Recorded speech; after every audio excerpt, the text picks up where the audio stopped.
Mon équipe est chargée de soutenir les diverses opérations que nous avons sur les missions internationales dans les pays dans lesquels la Croix-Rouge française œuvre. Mes actions, elles sont de diverses natures.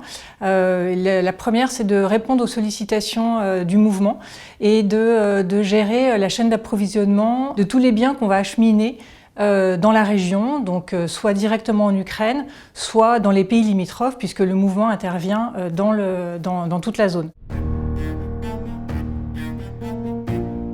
Il y a différents types de matériel que la Croix-Rouge française achemine.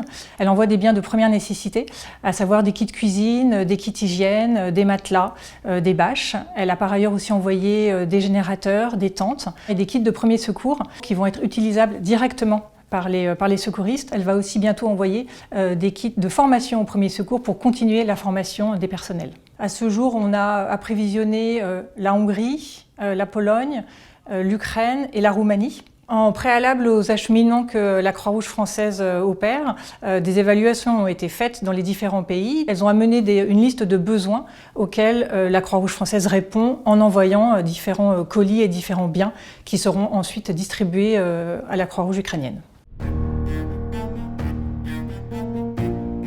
Il y a beaucoup de défis sur cette crise.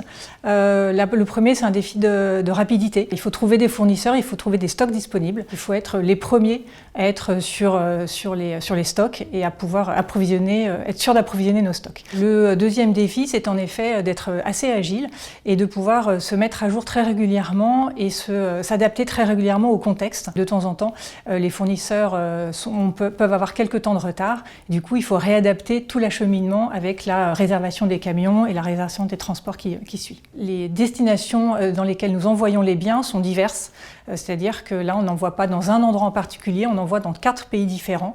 Donc il faut multiplier les convois et les destinations sur ces pays.